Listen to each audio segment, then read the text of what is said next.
Morning and welcome to the 2021 Conference of Judaism, Science and Medicine Group.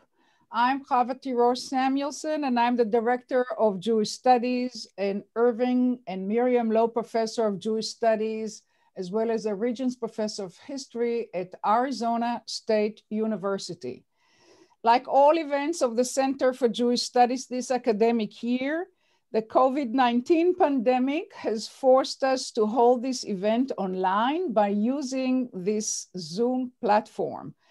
Although we greatly miss the opportunity to meet and interact in person, the virtual conference has enabled us to make this program available to a large audience, both in the United States and in fact, all over the world. I know that there are people from Israel who are joining us for this webinar. Let me invite Dean Jeffrey Cohen, the Dean of Humanities at Arizona State University, to open the conference with formal welcome on behalf of the university. Dean Cohen, please. Thank you so much, Chava. Hello, everyone. I'm happy to be with you this morning. Welcoming you to this conference gives me a special pleasure because its theme stages a confluence of two fields that are dear to my heart as well as to my scholarship, Jewish studies and environmental studies. I'm currently in my third year as Dean of Humanities here at ASU, and this is actually the third welcome I've given at this conference. It's one of my favorites. And one of the reasons I'm honored to hold this position is that the College of Liberal Arts and Sciences is strong in both. We're never going to understand, let alone solve, the urgent ecological issues of our day if we do not marry humanistic inquiry to scientific investigation. With its abiding strengths and sustainability, the creation of a new Global Futures College, ASU is a good place for that collaboration to unfold. What brought me here was in part the work I've been doing with planetary scientist Lindy Elkins-Stanton, who recently became our Vice President and Director of the Interplanetary Initiative. We wrote a book together called Earth because we realized that our disciplines by themselves cannot accomplish what environmental humanities and planetary sciences can achieve when they work together. Like most of our colleagues here, we are also dedicated to ensuring that the work that we undertake reaches wide publics and transforms communities. There's no use in keeping ecologically important thought sequestered away in the academy. At the same time, we must always be attentive to raising the next generation of diverse thinkers and leaders. We must always include our students in what we do, give them access to the knowledge we are creating, and ensure that they are ready to take what they have learned to the very next horizon, and perhaps to succeed where we too often have failed. Let me close with a thought. Last night, I dreamt about my great-grandfather, Simon Cohen, who arrived in upstate Maine from Lithuania in the 1880s. He wandered from farm to farm selling dry goods, the entirety of his store carried on his back. He went on to become a great success in Bangor and founded a series of stores across Maine, only to lose it all during the Depression.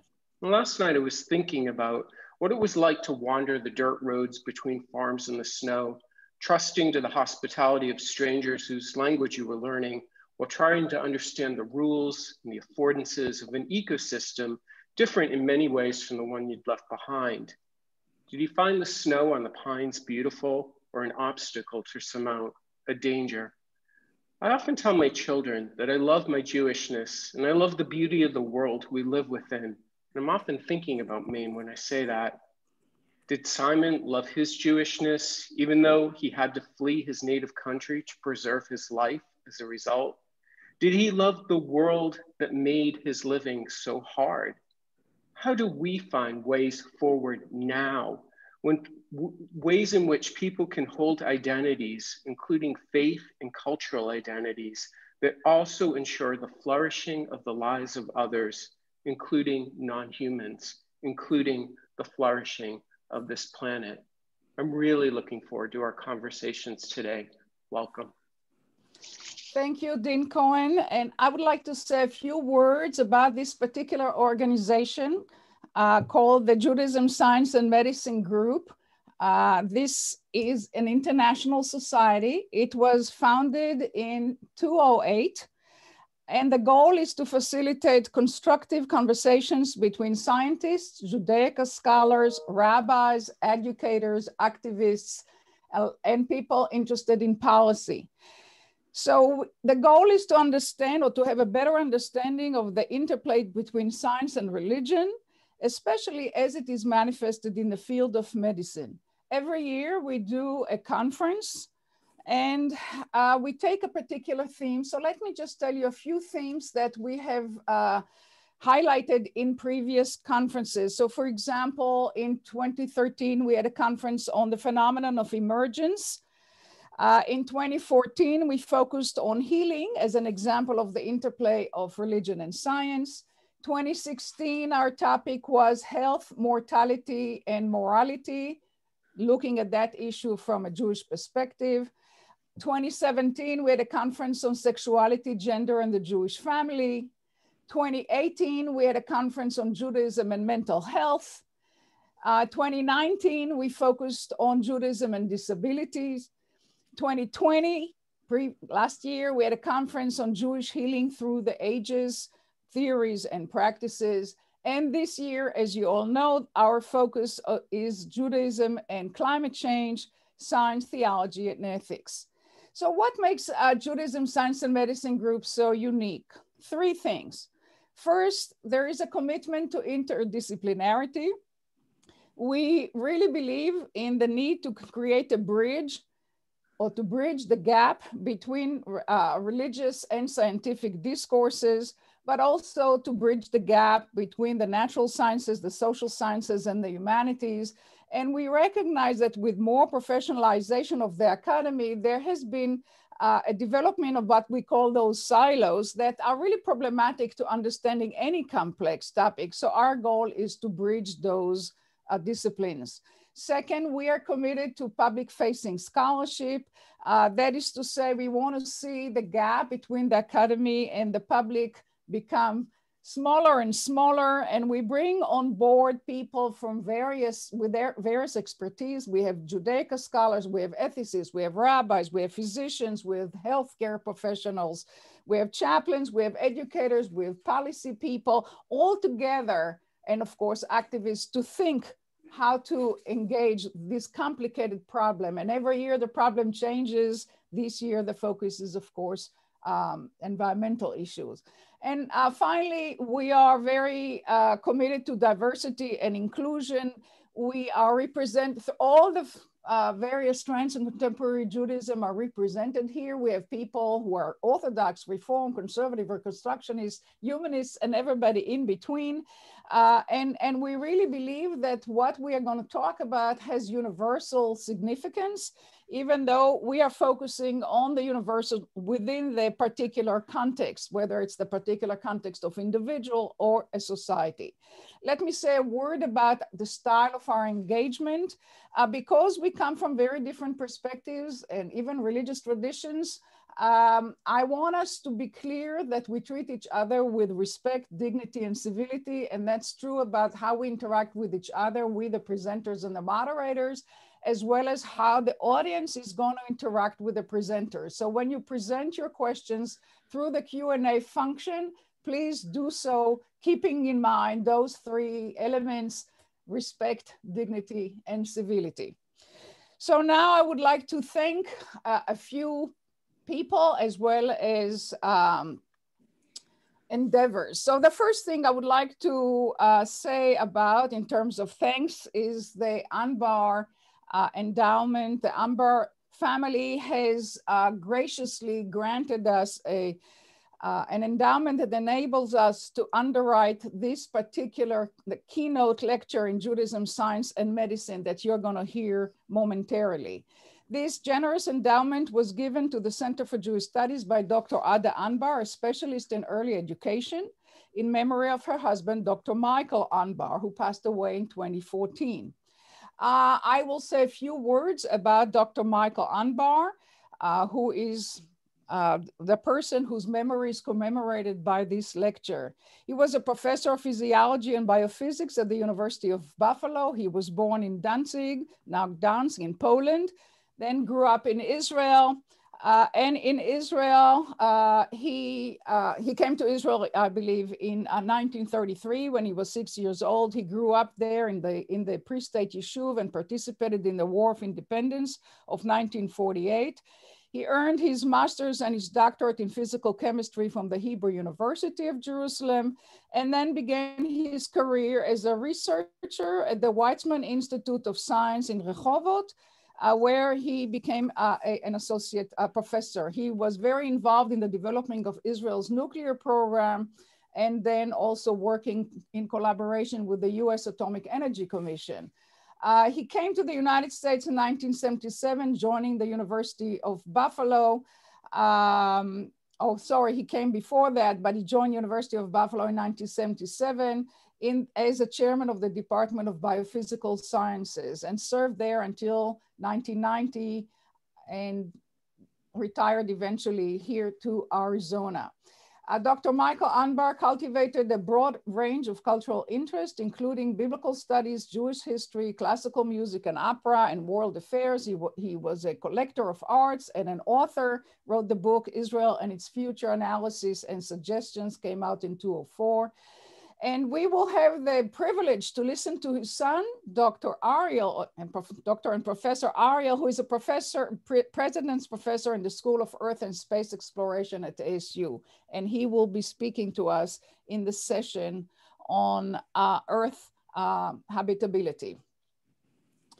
So now to finish all the thank you notes, in addition to the Anbar family that I would like to again articulate my thanks to their generosity and support, I would like also to have a special note of thanks to the staff of Jewish Studies, to Lisa Kaplan, the Assistant Director of Jewish Studies, and to Dawn Beeson, the Senior Coordinator of Jewish Studies. Most of you who, if you are a presenter, you've been in communication with Lisa Kaplan, who took care of all the logistics, very complicated logistics for this conference. Without her attention to myriad details, this conference could not have happened. Dawn Beeson is responsible for all the publicity for this event, both in print and on social media, as well as for all financial arrangements. I'm deeply grateful for both of them. And I finally would like to thank all of you, the presenters and chairs of the sessions, for taking time from your very busy schedules to come and share your experience and wisdom. And now let me introduce Evan Berry, Professor Evan Berry, who will chair the first session, and he will introduce our keynote speaker. So Professor Evan Berry is Assistant Professor of Environmental Humanities here at Arizona State University in the School of Historical, Philosophical, and Religious Studies. His research examines how religious ideas and organizations are mobilized in response to climate change and other global environmental challenges. Professor Berry is the author of Devoted to Nature, The Religious Roots of American Environmentalism, came out in 2015. And he serves as the president-elect of the International Society for the Study of Religion, Nature, and Culture. In fact, that society held its annual conference just this past week. So we are very thankful to you, Professor Evan. Please introduce our keynote speaker, Roger Gottlieb. Thank you. Good morning, everybody. I'm glad to be here and see in the audience a number of friendly faces. I'm excited for Professor Gottlieb's comments this morning. So Roger Gottlieb is Professor of Philosophy at Worcester Polytechnic Institute and is the author of or editor of more than 21 books of political theory, environmental ethics, contemporary spirituality, religious environmentalism, and more recently, fiction. His earlier works received a Nautilus Award for fiction and for spirituality, and his 2019 book, Morality and the Environmental Crisis, was called the book most likely to save the planet by independent publisher Journal. His most recent book, a novel, The Sacrifice Zone, explores environmental despair, environmental activism, and heroin addiction. I have been a follower and reader of Professor Gottlieb's work for many years, and I'm very grateful for the opportunity to share the podium with him today. Please join me in welcoming Professor Gottlieb to deliver today's Dr. Michael Anbar Memorial Lecture in Judaism, Science, and Medicine. His talk today is titled, "The Environmental Crisis, What Do We Have to Teach? What Do We Have to Learn?" Good morning, everyone. Thank you for the kind introduction. Thank you to Hava for inviting me, to Lisa Kaplan and the rest of the staff for what is, in my experience, is the best organized conference I've ever seen. As I do in all my public lectures and in my classes as well, I'm going to ring this bell. And if you will, let your eyes gently close and pay attention to your breath, the rise and fall of your chest, or the place at the base of the nose where breath enters the body. If you pay attention to your breath, you come into the present. And you may notice that with each breath, you are connected to life outside your body. No breath, no connection, no life.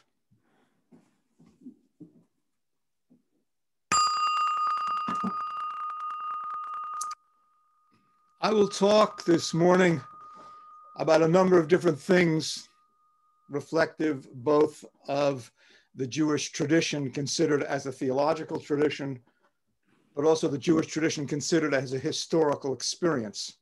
Because while Judaism is texts, it's not only texts. While it's prayers, it's often what happened. It's also what happens to Jews in the wider world outside of the shul. I'll begin very briefly with one text or one page of text.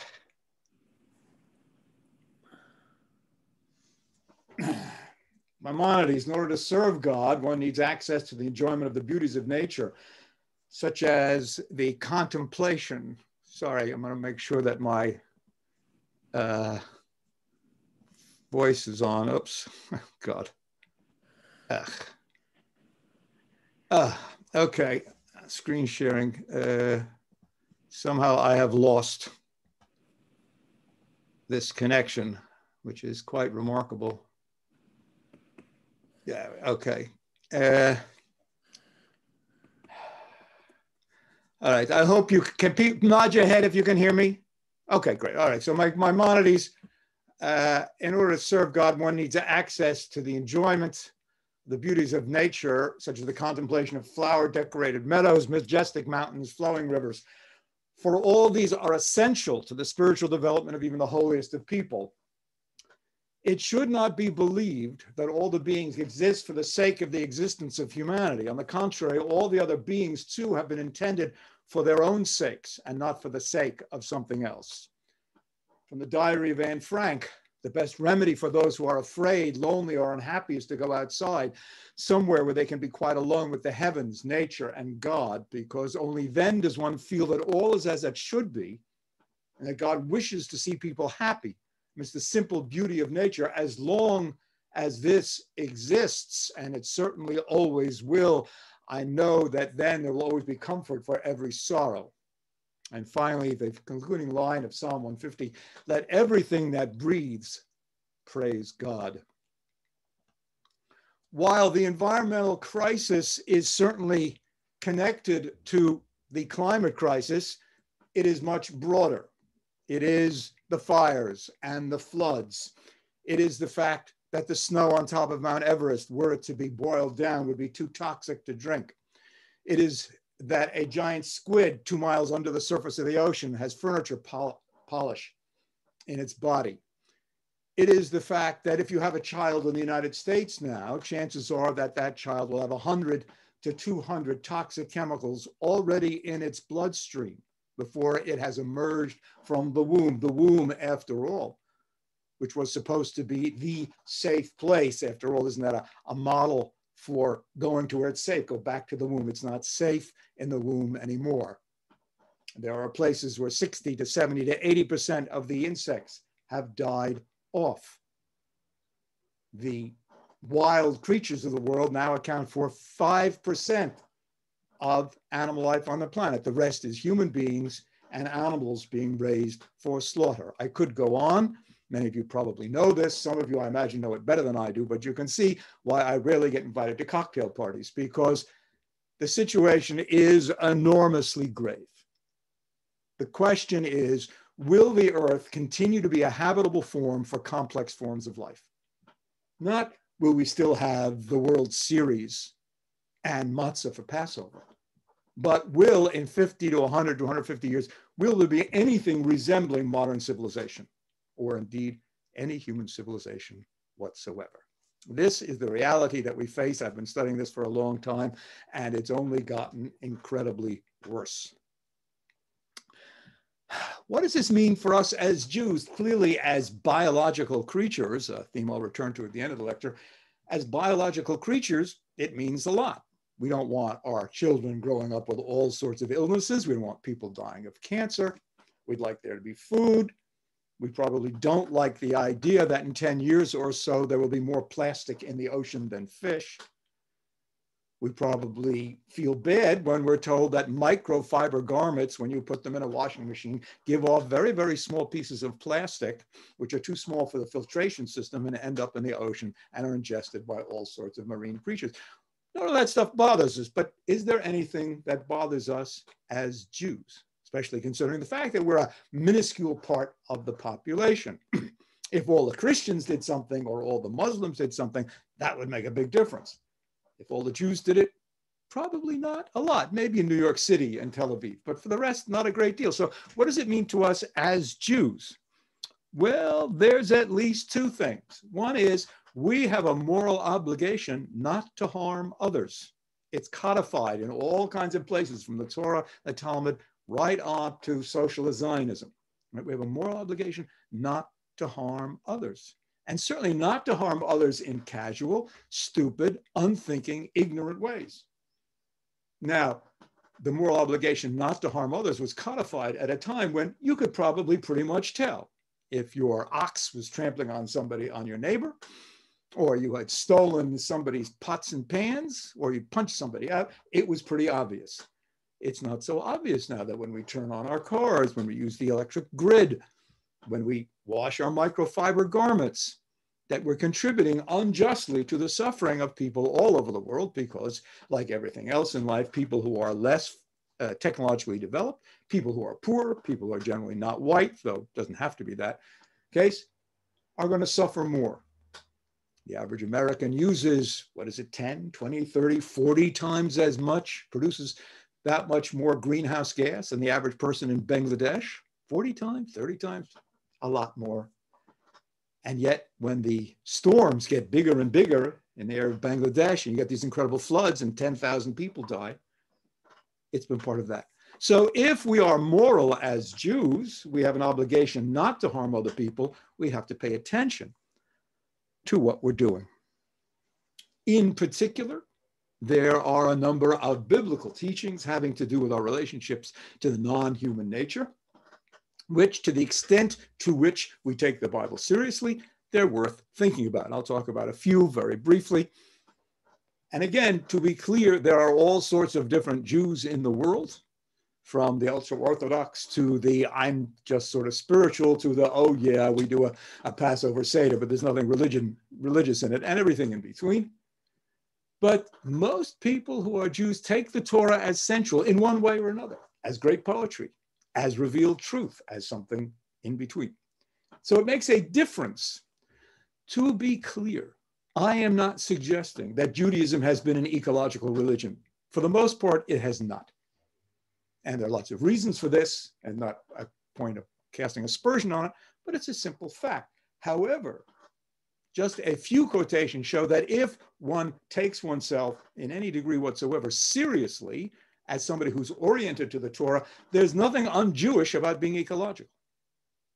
The real Judaism doesn't exist any more than the real Christianity or the real Marxism for that matter. What's real is the fact that there's this endless process of interpretation and reinterpretation based on historical change.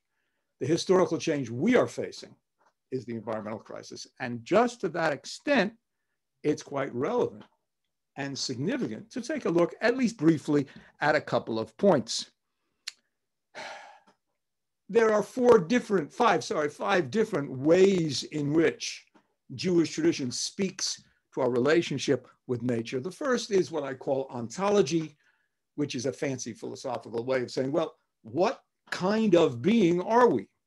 What kind of being am I? What kind of being is my cat? What kind of being is the tree outside my window? What kind of being? Am I the same kind of being as the tree, the cat?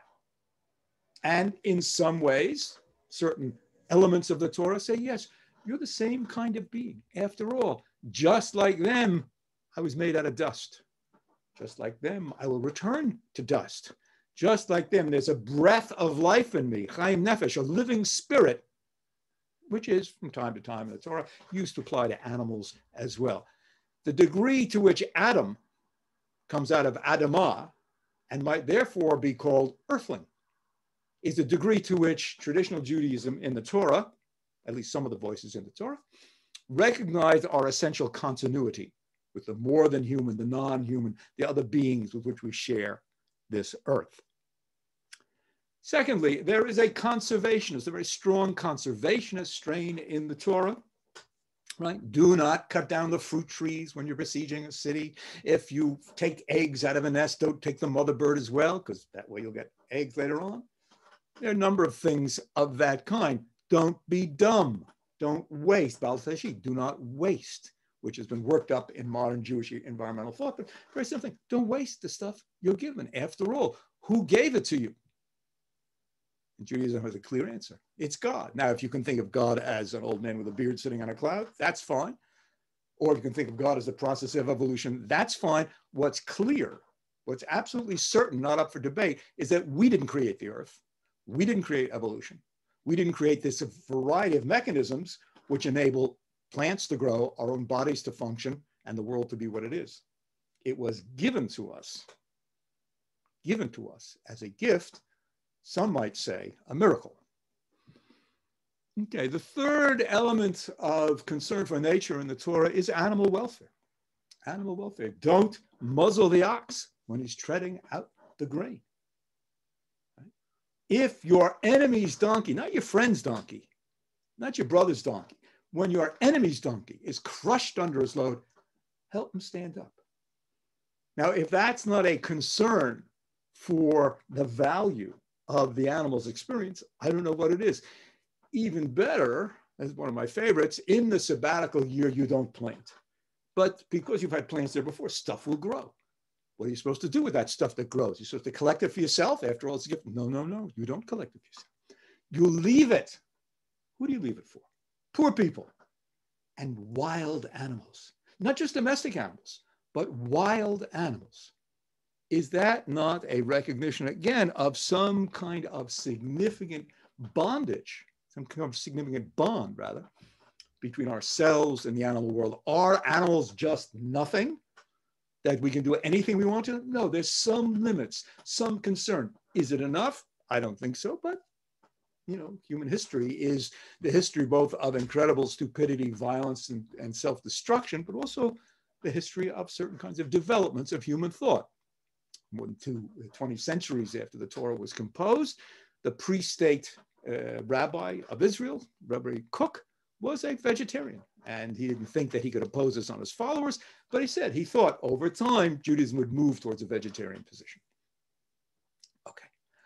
The fourth dimension is what I call the notion of spiritual support. And we heard that a little bit in the quotation from Maimonides, but I'll give you a better one. This is from Rabbi Nachman. May it be my custom to go outdoors each day among the trees and grasses, among all growing things, there to be alone and enter into prayer. There may I express all that is in my heart, talking to you, capital Y, to whom I belong. And may all grasses, trees, and plants awake at my coming. It is good to pray and dialogue with God in the field amongst the grass and trees. When a person prays in the field, then all the plants and animals join in the prayer and help him or her, giving strength to the prayer, right? And Maimonides said, the outdoors is essential to the spiritual development of even the holiest of people. So there's a sense that there's something about this other stuff with whom you cannot talk Talmud. No. They're not going to do that with you, but they will do something else. Now, what exactly it is, it's not clear. I can offer my answer. That's not important. I imagine many people who have had a sense that there's something about our connection to trees or mountains or lakes or the sound of a bird singing.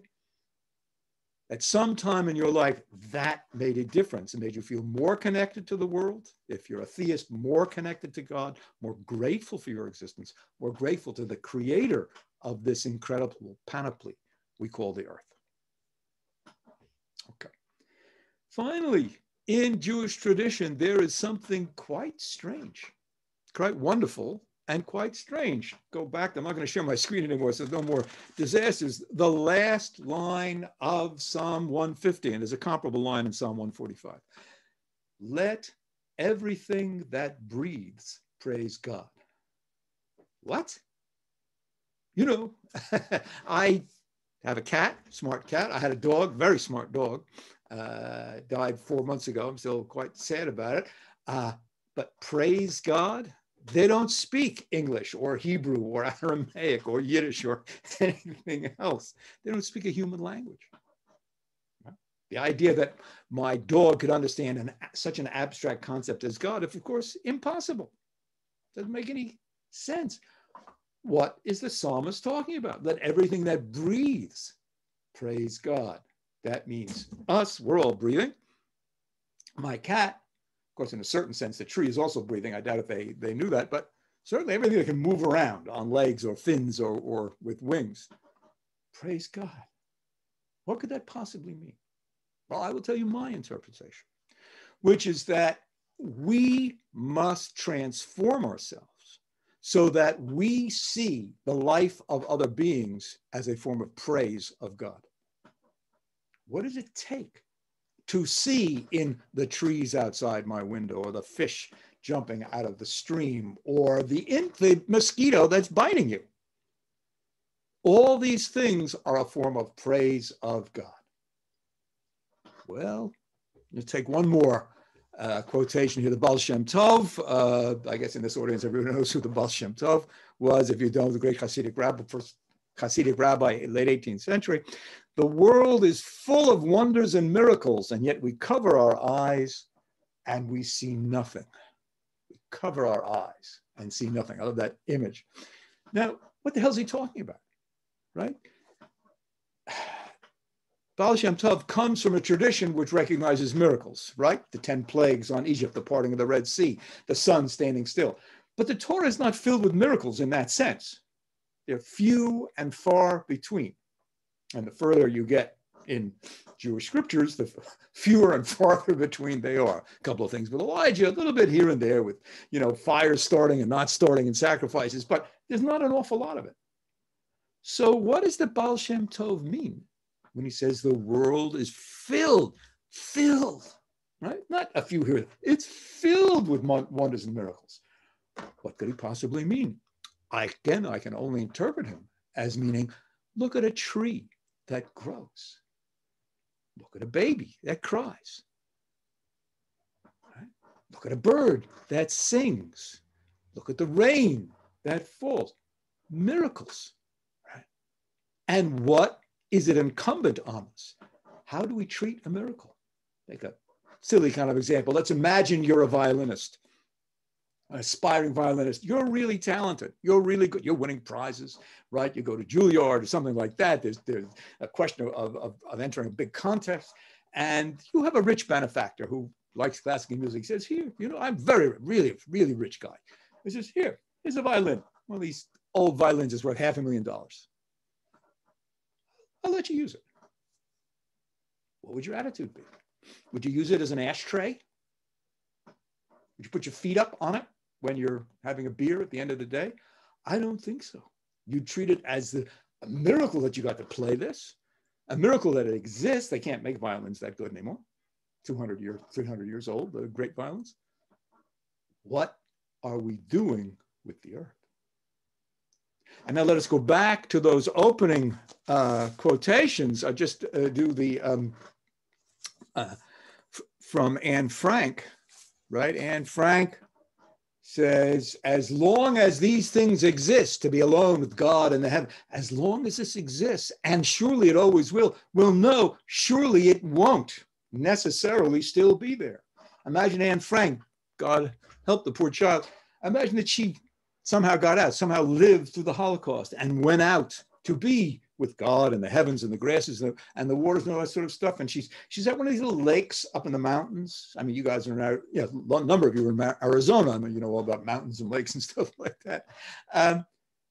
And she's just enjoying the birds and the sun and a few clouds and the breeze. And then she hears a noise because there's an old dirt logging road. And up come the road comes a truck, and it turns around and backs the back of the truck up to the lake, and it tips the canister up, and out all kinds of stuff goes into the pond, and then the pond starts to smoke, and the plants around the edge of the pond wither and die. Anne Frank starts to cough because this guy's just disposed of some toxic material. What then? The notion that the future is guaranteed on this planet for complex life is not, we cannot count on that. We cannot count on that. And yet, Jewish tradition tells us it's essential to our religious identity, and it's essential to our moral identity. And that is the situation in which we find ourselves. Okay. So I'm going to move towards some other dimensions of the answer here. There's a kind of transitional answer I'm going to give. Clearly, we are not behaving correctly. How should we behave? What's the limit? How much consumption is too much, and how much is okay? Is it okay to eat meat? I mean, no, it's certainly okay to eat meat. There's no question about that. Is it okay to kill animals? You know, if a deer wanders onto my property and drops dead of a heart attack, there's nothing wrong with eating it. But it's not okay to kill animals. So is that something? How many cars do we allow? How much trips should be allowed? How much variety in food? Do we really have to eat food that comes from 2, 3, 4, 5,000 miles away? Average mouthful of food in the United States travels 1,500 miles. How much should we be allowed to waste? I mean, I'm legally allowed, morally allowed. Average American wastes 180 pounds of food a year, 180 pounds. That's just about what I weigh. That's a lot of food. How can we begin to answer these questions if we look for some rigid line, some quantity, some fixed number or number of times or pounds or something? Can't. What we must turn to is the sense that Judaism, along with virtually every other religion, teaches of what are the virtues that make for a good human life. My favorite part of the Talmud, very simple, from Pirkei Avot. Who's rich? Now you find this kind of debates in political life today. We ought to tax rich people more. What do you mean by rich? And they go play with that one for a while. Talmud has a wonderful, simple answer. Who is rich? The person who's satisfied with what they have. So gratitude takes precedence over huge amounts of consumption. The Jewish tradition, like all the other traditions, teach spiritual virtues of self-awareness, limiting desires, gratitude, compassion, generosity. Were we to live like that, things would be dramatically different, but we don't. In advanced capitalism, we lead lives of control, power, acquisition, consumption. And that is the disaster we're facing. One can certainly imagine the fate of a presidential or even senatorial candidate who said, I want to tell you what I stand for. I stand for not increasing production at all, not increasing consumption at all. That's my platform. Not a great basis on which to be elected. Okay, so turn to the account of virtues, take them seriously, practice them, and things would get better. And this includes, in modern day, two things which I think we're less aware of, certainly, and with reason, in the past. One is the virtue of knowledge. Right? The material I'm presenting here is very uncomfortable. It's very frightening. It leads to despair and anger and hopelessness. with good reason. Okay? But we have an obligation to know where what we consume comes from, both in terms of its effect on plants and animals, and also on the people who produce it. Where the stuff we throw away, there is no away, where the stuff we throw out of our homes, where that goes. We have an obligation to know what our political candidates stand for. And we also have an obligation to search within ourselves and say, well, am I really doing the best I can? How would I know that I'm doing the best I can, that I can't be more responsible, more involved, more committed? It's great to say, yeah, I'm doing the best I can, because people can only do what they can do. That's a truism. But to claim that I, can't do any more, that's a factual claim. How would we test that? How would we know? Who would we ask for confirmation? So knowledge of the world and self-knowledge have become, under the shadow of the environmental crisis, essential virtues for us. I said at the beginning that Judaism is not just text, not just theology, not just religious practices. It's also a historical experience. Right? As a people, we have been through certain things. And so I will talk about the thing that is the elephant in the room of things that we've been through, which is the Holocaust.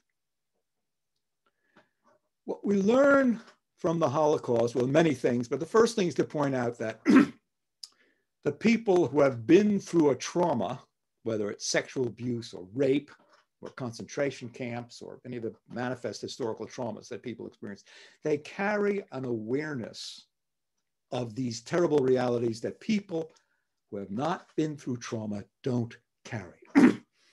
It was quite striking after 9/11 that my wife, who's a child of survivors of the Holocaust, and she saw the sort of the collective anxiety that was permeating American society. She said, oh, now they're starting to feel what I felt in my mother's womb. She was born in 47 in a displaced persons camp in Germany. Now beginning to understand. So the degree to which we can remember the Holocaust and not repress that memory and not say, oh, it's America, everything's groovy, let's go to the mall, carries a certain kind of knowledge.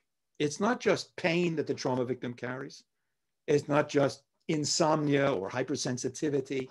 It's a kind of knowledge of the nature of the world, a knowledge of the nature of human experience. And the Holocaust is a form of experience to which we can turn and learn. What did we learn in the Holocaust? If you study the Holocaust, as I have, I've written stuff and edited a book on the Holocaust. If you study it, what do you learn? Well, the first thing you learn is that modernity is not safe. Modernity is not safe, that the existence of telegraphs and telephones and automobiles and trains and telescopes and modern physics and the sort of rationalization of bureaucratic functions within the government, none of this guarantees any safety whatsoever, as many people have observed. Germany was the best educated, most scientifically advanced, had been for certainly a century the most important source of classical music, literature, philosophy. It was a happening place. Yeah, it was a happening place. It was great. And that was one reason the Jews of Germany in particular couldn't believe that this was going to happen to them, because after all, so cultured. 10% of the officers in the German army in World War I were Jews. 10% of the officers. So modernity is not safe. Second thing we've learned is that science can be detached from human interests and the interests of life in general. That the incredible accomplishments of science, the wisdom of science, can be turned into a form of absolute folly. Zyklon B, the gas that was used to kill Jews in the gas chambers, started off as a pesticide to protect and help German agriculture, right? And a commandant, a colonel, a major, something from the SS was touring an old Polish army base, right? And because shooting Jews with machine guns wasn't working well enough. So they wanted to find a more concentrated form of death. So he was touring this place and he saw an old man with a spray can spraying something at the base of these old Polish army barracks. He said, what's that? He said, we're trying to keep, insects from eating the wood. he thought, wait a minute, Jews are vermin. We all know that. So let's use a pest killer on the Jews. And as time unfolds, Zyklon B then becomes something, merges in another form in something called DDT. And now we're killing people with it, even though it's aimed at insects. Science is not safe. We've learned further that yes, they will do this. Yes, they can do it. No, they couldn't possibly. Yes, they possibly could. When the first time an atomic weapon was tested, the people who created it didn't know whether or not the entire Earth's atmosphere would catch on fire. And they did it anyway. Now, all sorts of reasons in the war and all this sort of thing. Yes, but they did it anyway. Yes, they did it anyway. Exxon knew for 35 years that global warming was real. They strengthened their fortifications. They held secret chats on email talking about it. And they paid $10 to $15 million for a public relations firm to spread disinformation in the United States and globally. They did this. It's now common knowledge. It's something I'm making up, right? The same firm was hired to cast disinformation on the relationship between smoking and cancer. Imagine having that for your day job. So we have learned from the Holocaust just how bad it can be. Two other things. Number one, we've learned that some will suffer more than others. Some will suffer more than the others. The concentrated murderous intent of the Nazi regime focused on a lot of different people and killed a lot of different people, but it was focused on the Jews, focused on us. Okay? And in the modern environmental crisis, certain people are suffering more than others. The distribution of toxic waste and pollution in the United States is very much unequal. It's worse for people of color, a simple fact. Poor people are going to have a lot harder time dealing with climate change. Already have. The entire area of Central America is becoming practically unlivable because of droughts and heat. Very poor people trying to get north, trying to get the United States, trying to do something about their lives. It's much worse. So the distribution is unequal, though it's going to be global. Finally, and this is, in a way, the most frightening part of it, some historical cataclysms are not just a result of greed, lust for power, not just the Germans taking Jewish money, which they did, I think, $7 billion worth, not just a desire of Germany to become the reigning power in Europe, but also a kind of essential madness. People go crazy. People act crazy. And I'm not talking about the schizophrenic on your voice who hears voices. I'm talking about the people who run things. So towards the end of the war, the German generals were crying out for more troops. We don't have enough troops, especially on the Eastern Front. What did Hitler say? The absolute priority is killing Jews. Wait, generals, we've got to get the Jews from Hungary to the concentration camps. In the workshops in some of the concentration camps, they had trained Jewish workers who were making weapons. And then periodically the people would come, the commandant, the SS would come in and take them out to be gassed. And the people running the workshops said, these are bullets, these are weapons for our troops. Don't care, kill the Jews. That's the most important thing. If that's not insanity, what is? And in contemporary terms, if you look at the way in which we are all living, arranging for the bar bat mitzvahs, buying new cars, getting tenure, writing yet another book, worrying about gross national product, that it is gross to a great extent, what are all those kinds of things we're worried about? This is what's the most real. Is that not a kind of insanity? Yes, there are people who are making an awful lot of money off of this. Yes, some people benefit more than others. Yes, the rich get richer and fossil fuel still makes a huge amount of money. But is it not insane? The people creating the environmental crisis, I mean, the people at the top, as Bernie Sanders would say, the 1% or the 1/2 of 1% or the 1/4 of 1% who actually control the society. It's not us. Do they not realize that their children and grandchildren will grow up on a damaged planet, a damaged ecosystem? Is it not crazy of them to poison their own children?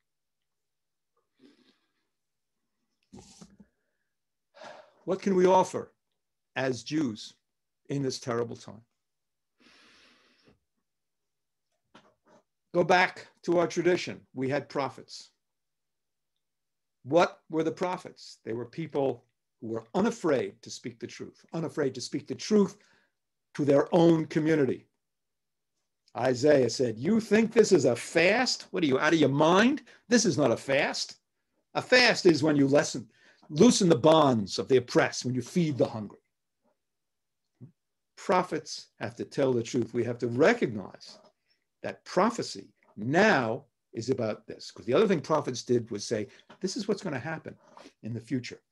And the scientific prophets have been telling us this for 30, 40, 50 years.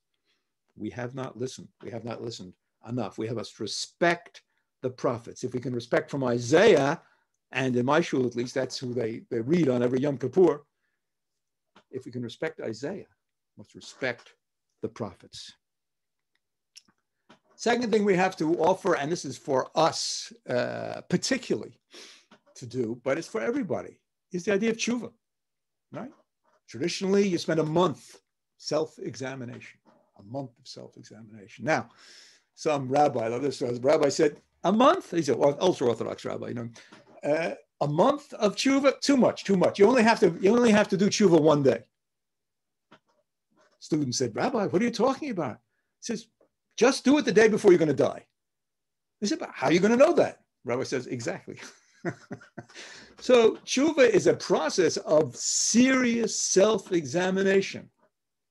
You know, as a 12-step program talks about a fearless moral self-inventory. What are we doing? What have we done? What do we stand for? What do we stand for? Huh? What is it? What is it? Oh, ultra-Orthodox, 4 more boys reading the Talmud. Reformed Jews, bigger bar mitzvah. Another bar mitzvah talk about Martin Luther King. Where is the passion? This is unfolding even as we speak. And I've been saying this for 30 years. And again, it's why I never get invited to cocktail parties. I'm just too bleak. But if anybody could prove me wrong, I'd be eternally grateful. But I'm not wrong. And that's the problem. Judaism as a tradition takes pleasure in the physical world. While later Judaism talked a lot about heaven and hell and all that sort of thing, certainly in the Torah, the idea of Jewish identity is not heaven or hell, it's continuity in history. We're here to enjoy it. We have bruchas for everything physical, the food and the drink and seeing something beautiful. We have bruchas for all that. We thank God for what we've been given. And it's important to keep that in mind. What do we need to learn as Jews? I mentioned a whole bunch of things, but first of all, we have to learn that we're not morally superior. There is a kind of thread of moral superiority that runs through Jewish communities. We're smarter, we're better, we know more. We're either victims of injustice or agents of social justice. Victims of suffering or the people who do the right thing. And if you look at the history of the Jewish community in regard to this issue, we're just average. Jewish theology, Jewish leaders, Jewish institutions, coming around, but we were not the breakthrough people on this. We were not. We were blind. As Schorsch, who was the head of conservative Judaism's theological seminary, said, the world is facing the gravest threat it's ever faced, and Jews are preoccupied with the ghosts of paganism. Conservative leader. So we're not morally superior. What is at stake here, what is crucial, is not what sets us apart as Jews. It's what we share with all the other living beings on this planet. Our identity as Jews, requires not just teachings, Torah, synagogues, great conferences like this, great organizations like this, bookstores, matzah, challah. It doesn't just require that, it requires our own physical existence. And that's what's at stake, our physical existence. Every religion, even though it talks about heaven and hell and stuff like that, they have their books and they have their buildings and they like their tax-free status. They know that without all those things, there's no religion. without our physical existence, there's no Judaism.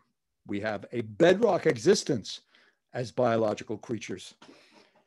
I will end with two things that, one from the Jewish tradition and one not. What else do we learn from the Holocaust? We learn that without hope, people resisted. In the Warsaw Ghetto, in the other ghettos, in the forests, in the concentration camps, where virtually everyone had some kind of uprising, the Jews fought back. Not all of them. Some of them went like sheep for the slaughter. A lot didn't. You know, it took longer for the Germans to conquer the Warsaw Ghetto than it took them to conquer Czechoslovakia and Poland. The Jews fought back. Did they fight back thinking they were going to win against the Nazi army and its Eastern European allies? No. They fought back because that was the only way they could exist on earth, was to resist, to fight back. There are notes from a meeting of Jewish partisans where they say, look, maybe in future years there'll be some Jews and they'll see that we resisted. They won't be so depressed about what happened to us. Mordecai Levitz, leader of the Warsaw Ghetto Uprising, said, I am happy to be one of the first resistance fighter in the ghetto. There was a joy, not of the future, not projected downstream, but in the moment of fighting back. If they could resist those impossible odds, can we not resist? And finally, people ask me, well, what about despair? What about hope? I say, I don't have much to say about hope. I'd rather talk about courage. But let's try an example, an idea, an analogy. God forbid your mother, whom you deeply, deeply love, is in the hospital, your aging mother. Doesn't look good. Nurse says, you better get her affairs in order. Maybe something will turn around, but probably not. What would you do? This is your mother you really, really love. This is a mother who gave birth to you, whose breasts you suckled, right? Would you spend all your time thinking, oh my God, the future, she's going to die? Would you spend all your time denying, oh no, mom's just got to get better? What would you do? I think what you would do was you'd go to the hospital, you'd sit by her bedside, you'd hold her hand, you'd talk to her, you'd sing her a song, you'd smooth her hair. You would show her love because she created you. And the earth, which means the trees and the fish and the sky and also other human beings, that's what has made us possible. Whatever the future holds, today we can show love.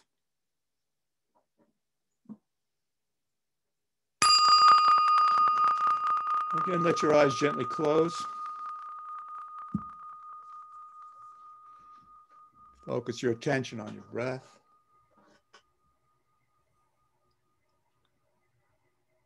And ask yourself, is there anything in what I've just heard that I particularly want to remember?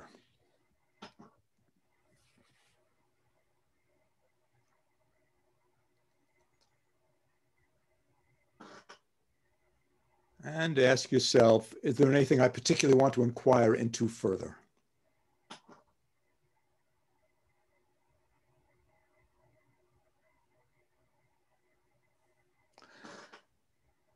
And now just let your attention rest on your breath. And remember your connection to the rest of life.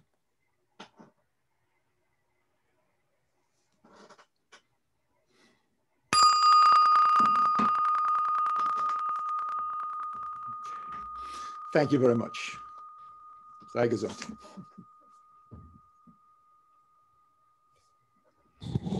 Thank you for Professor Gottlieb. I had said in introducing you that I was honored for the opportunity to share the podium with you. And after that really rich presentation, I'm regretting having said that. It would be better to have you there on the lectern yourself. It was really great. So I want to start by inviting the attendees today. If you have a question or a comment you'd like to make, maybe you can start to compose that in a respectful, directly engaging form and put that into the chat. in a few moments, I'll begin to collect those and enter into conversation with Professor Gottlieb. So go ahead and write down anything it is that you would like to follow up on specifically about his talk. So I wanted to draw out a few specific dimensions, maybe for our further consideration and conversation, or just things I noticed from the perspective of someone who thinks specifically about the relationship between religion and climate politics. So I wanted to start by thanking you for your exercise with the bell at the beginning and the end. You know, so much of the literature about religion and the environment is hinged on this question of how do religions imagine the relationship between the human and the rest of the biological order? How do they assert the differences and similarities between human creatures and other creatures? And drawing our attention to that at the very outset, I think, is important. One of the findings of my research, sort of at the big picture level, is that there's no real easy or direct path from theology to environmental ethics.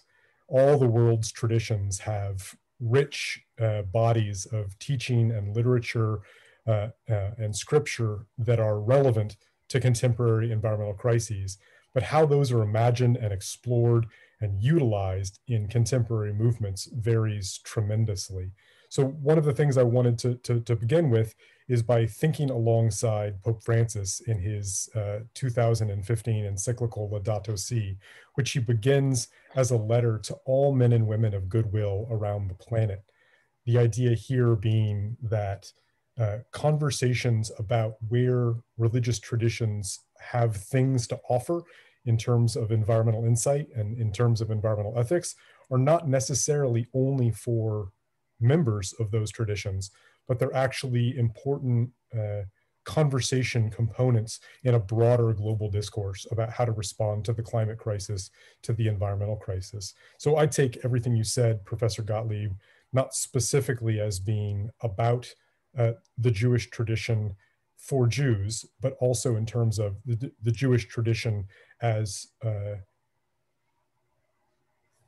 a set of ideas, practices, behaviors, experiences, intellectual resources, agricultural technologies, all of which can be shared with and spoken about with people both inside and outside the Jewish community. And thinking a little bit about those points of exchange might be the place I'd want to follow up. One of the other issues here is around whether religion is about the individual or about the collective. Of course, the answer is that it's both. But you speak quite a lot about permissibility, and those questions really become complicated in an era when so many of our problems are not about merely our individual choices. For those of you, you mentioned this question of cars and how we should regulate our driving and how we should think about flying or meat consumption. But those are also issues that are baked into the social and political and economic structures we live inside. So I'd be interested in hearing your thoughts about this question of sort of how one draws on tradition to regulate private behavior, personal behavior, but then does that in relationship to sort of broader social and political questions. So I want just quickly to hit on a few points, and then we can move into discussion and questions. The first thing I wanted to emphasize about your talk, I really appreciate the places where you speak about trauma and the Holocaust and this question of memory and what we learn from it. And I want to make a couple of follow-on points about your remarks in on those topics. So the first is that, of course, the Bible is replete with examples where ecological and social and political violence are deeply connected. Those connections are nothing new, and those connections are very palpable in the world today. When you say, yes, they will do it, I think immediately about the question of migration. One thing we know that will flow from the climate crisis is increasing numbers of people displaced from their homelands by agricultural destabilization, by floods, by natural disasters of other kinds. The number is expected to be as high as 250 million people, additional to what would have already been migration flows displaced because of climate-related problems by mid-century. We're talking about essentially the entire population of the United States over the next half century, around that equivalent number of people being displaced. And when we say we know they'll do it, we know that there are cultures of death, cultures of biocide, powers that will turn a blind eye and treat those populations with violence. And so this question doesn't go away, right? Those anxieties don't go away. However, I wanted to maybe push a little bit more on your remarks about courage and hope at the end. I think that that's an important step beyond trauma as a form of memory, but thinking specifically, how do we meet that crisis? What specifically can we draw from historical memory of previous traumas in terms of mounting what is, in many ways, a profoundly similar crisis? It's a crisis of people on the move, a crisis of people who are turned away as they enter new societies and new political spaces. The second question I wanted to emphasize was around the public health and collective well-being dimensions of climate change. This, of course, is a conference not just on climate change, but more broadly on science and medical ethics. And one of the things we also know about climate change is that it has tremendous impacts on the human body in terms of respiratory diseases, in terms of the expansion of tropical diseases, increase in exposure to solar radiation, access to clean water becoming more difficult. All of those public health dimensions to the climate crisis are right in the wheelhouse for this conference. So I'd just be curious to see if there's something specific you had there. And so in the spirit of wanting to enter into real conversation about this, I'll wrap up and see if you have some ideas or thoughts about any of that before we turn to the audience. Okay, thank you, Evan. Intelligent, sensitive remarks, as I certainly expected from you. Just a couple of things, because I want to hear what people are thinking. Last time I checked, which was a number of years ago, the UN was already estimating that there were 10 to 15 million climate environmental refugees per year. It's well known that the combination of a variety of factors, including long-term drought, is one of the things that led to the Syrian civil war. And God knows how many refugees there were, how many people died, and it's still going on. The one hears less about it. So yeah, it's totally underway. The political dimension of all this would require sort of my other hat. The first 3 books I did in my academic career were all Marxist theory. I have, even though I don't write on it anymore, it's because I build on it. I haven't turned my back on it. I was once at a New Age conference because I've done work in contemporary spirituality, and I mentioned that I was a Marxist, and somebody said, "What kind of Marxist are you?" And I said, "I'm a nice Marxist."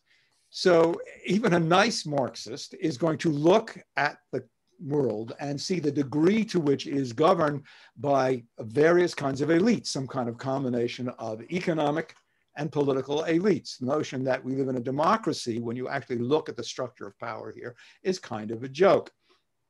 One reason it's not a democracy is that almost nobody is trained in how to practice democracy in school. People are trained to do mathematics and memorize dates and all this sort of thing. Nobody's trained in the practice of democracy. So we have a problem, which is the incredible power of elites, and periodically you have mass movements against those, which sometimes have some good results and sometimes not. And it's not surprising, along with the ever accelerating environmental crisis, there is now an ever accelerating rise of fascism throughout the world. We saw it in the Trump administration. You can see it in Russia. You can see it in India. You can see it in China. You can see it in parts of Eastern Europe. You can see it in Brazil. Need I go on? Whatever the horrible thing you have in North Korea. So the notion, and as a child of the 60s, right, I grew up with confidence. Things were going to get better. We're going to change the world, So the political is essential. And to my mind, if you want to see what religious people can do about politics, look at the incredible constraint on availability of abortion that evangelical Christians have accomplished in this country. They were very clear that it was political. And they made all sorts of deals with the devil, like following a total non-Christian like Trump. So what is the single most important thing? I think, is the environmental crisis. And that should guide all our efforts in terms of electoral politics. It should where our money donations should go. It's the organizations we should support. That's what we have to do. We have to challenge the prerogatives. The government is like a weather vane that blows back and forth between corporate power and mass power. Corporate power and mass power. Mobilize the masses to direct the government to constrain the corporations. So I'll leave it there. Let's see what the folks are wondering about. That's actually sort of teeing up a couple of the questions that are in the Q&A. So there are a pair of questions here from Marco Peduli and Moshe Giventhal about issues of environmental racism and the position of Jews both in the United States and beyond, in terms of being predominantly a middle-class community, being predominantly white. How do you think about the relationship between Jewish ethics and climate change with respect to these issues of social and racial hierarchies as they drive environmental injustices? Right. Well, I mean, it's interesting that it was about 30 years ago that the issues of environmental justice / environmental racism were brought to the fore by a group then called People of Color Environmental Activists. On the one hand, of course, people who have fewer rights, who are not socially respected, who are socially marginalized, who have less social capital, of course they're going to be polluted more. What else would you expect? Schools in the Black neighborhoods are not very good. Their parks aren't very good. Their access to health care is often limited. They can't get decent loans a lot of the time. I can go on and on with this sort of thing. So of course the environment's going to be worse. What's critical is, at least to some extent, the legal question, which can be enforced, which President Clinton tried to enforce. He made it a executive order that issues of environmental racism and environmental justice should guide policy. And there was at least one time when the EPA refused yet another toxic facility in what's graphically called Cancer Alley, which is this area between Baton Rouge and New Orleans. It can be specified that if you pollute a Black neighborhood, you should get the same punishment as if you pollute a white neighborhood, but it's not.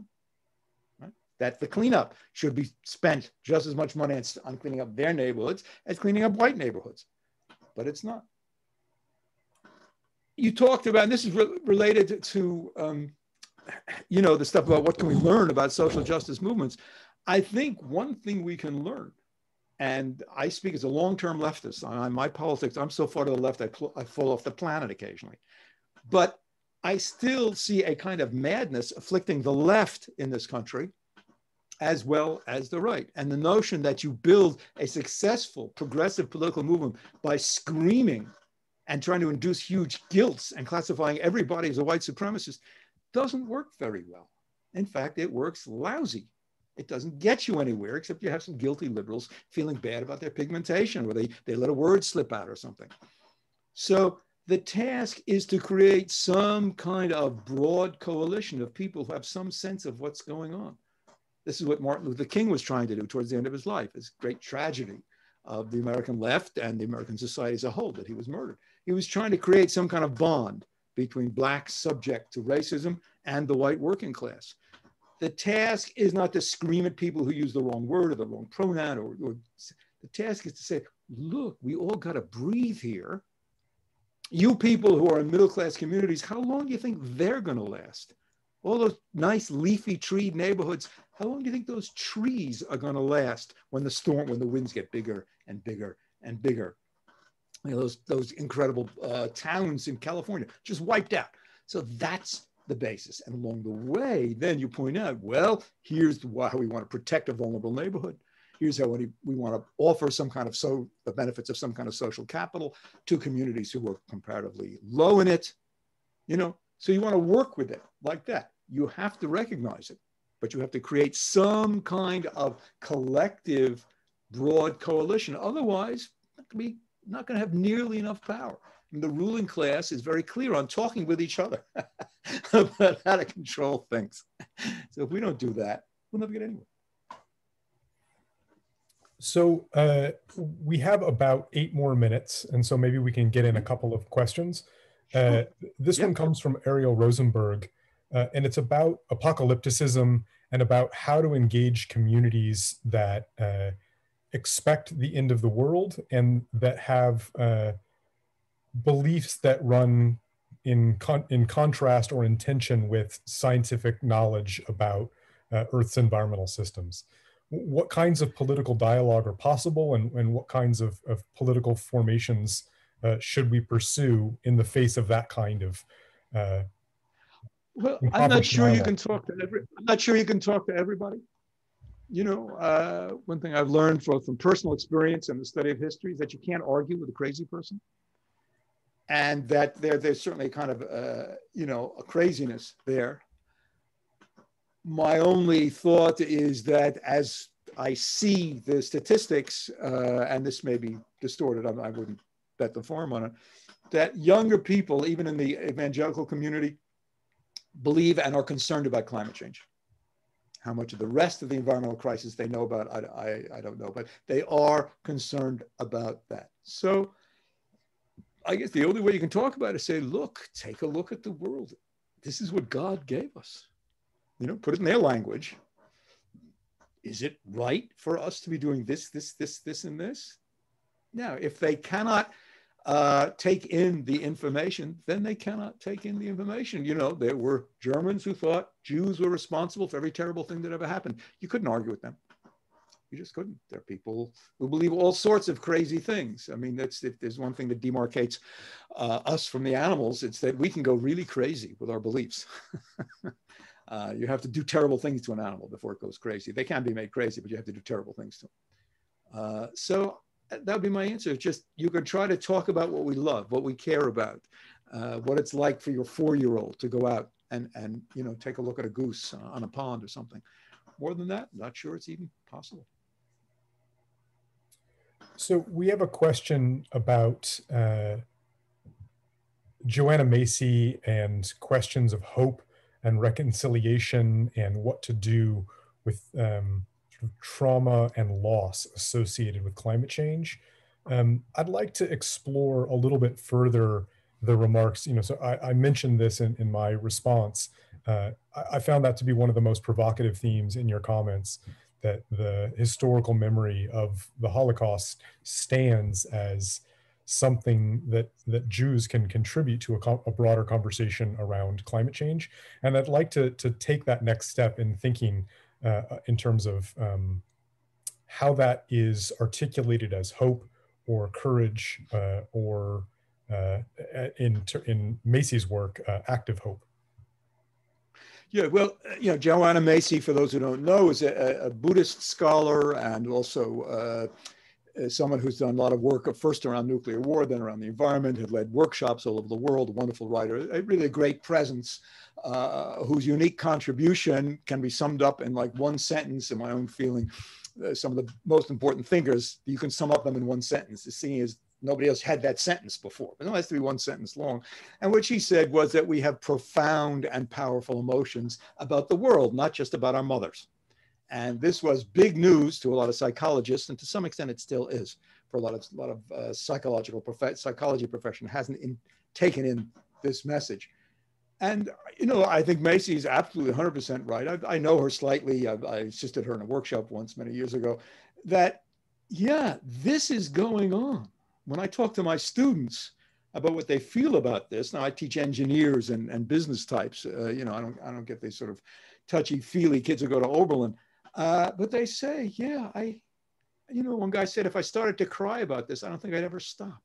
They talk about their despair, their anger at the grown-up world. I think one reason there's this incredible disconnect between young people and their parents and the adult world is because somewhere they know we have screwed things up big time. And the only good thing is that at least a lot of them know that. They're willing to go out on student strikes and talk about it and this sort of thing, which is, you know, one of the few hopeful signs I've seen in the last 5 years. But we can process our grief and our sense of loss by sharing it with each other, by acknowledging it to ourselves, and also in concentrating, and this is the other thing that gets me through the night, life is a miracle. Like Rabbi Nachman said, the world is filled with wonders and miracles. That we're here at all, that any of us ever got to draw breath is a miracle. That the trees outside my window grew, that after God knows how many millions of years of evolution, a human being could be produced, or a fungus, or a maple tree. That of all this terribly hot and terribly cold universe, there's a place here where we can live. Even if we all die, maybe it's enough that it ever was. Maybe it's enough that it ever was. And while we're still alive, we can celebrate that it has been, even as we grieve for what's being destroyed. Why don't we close with a final question about big oil? There are a couple of comments on this in the chat and also in the Q&A. I think it's fair to say that whatever impact that any individual or even any religious community could make on their own, it pales in comparison to what would happen if suddenly the world's 17 largest oil corporations ceased to do business. What can be done about this issue, and what is the role of faith communities in relationship to fossil fuels? Well, a very simple issue. There's such a thing as stockholder activism, and some of the religious organizations have big money invested in mutual funds, and you can apply certain kinds of pressure like that. One thing that's so difficult about the environmental crisis is that it's the most complicated damn problem we've ever faced. You know, you think of the civil rights movement, let the woman sit down on the bus, let the kids eat in the restaurant, let these people register to vote. You don't have to change very much in the day-to-day structure of the society for those things to happen. They were difficult. People were killed for trying to promote them, but it's not complicated. Any 9-year-old can understand, oh, wait a minute, let the people eat in the restaurant. That's not hard to understand. But how we get to a sane energy policy is much more complicated. And it certainly doesn't involve, you know, abolishing the oil companies overnight, though it has a certain appeal. So what can you do? They're already betting on this. They're already investing in solar power, in renewable energy. They're investing because they're smart. They can see the handwriting on the thermometer, the handwritings on the wind intensity gauge, right? So they're already doing that. That's number one. Number two, let's think about what this shit costs us. The collateral damage, what fancy economic speak is, the externality, right? I mean, actually, capitalists love socialism. What they like, they want to socialize the costs of what they do and privatize the profits. So if you begin to think about what it costs our society and what it's going to continue to cost to use fossil fuels the way we do, you get a different sense of the cost-benefit ratio. And third thing is, again, I lose track of the number because it's so big, an awful lot of money is given to these oil companies. They get all kinds of tax breaks and support. People who unfairly claim to be on welfare shouldn't do it. What was the great term of the Reagan years? The welfare queens. A terrible thing. The oil companies are all on welfare. They're all on welfare. Let's stop that and let's find out what the actual price of a gallon of gas is. And then you combine that with public transportation, fuel renewably, and you begin to move in the direction of having less power. Now, how do you constrain, go back to what I said before, how do you constrain the power of Exxon, which I think is bigger than most countries in the world in terms, bigger than the gross national product of most countries, it's huge. How do you constrain it? You have to have a mass movement, a broad coalition. Otherwise, they're just too powerful and they will not stop. They will not stop until they destroy everything in order to pump that last gallon of gas out of the ground. They won't stop. They must be stopped. And that's up to us individually and, even more important, collectively. I think that's the key takeaway. I've really appreciated your remarks today, and I'm really grateful for the opportunity to be in conversation.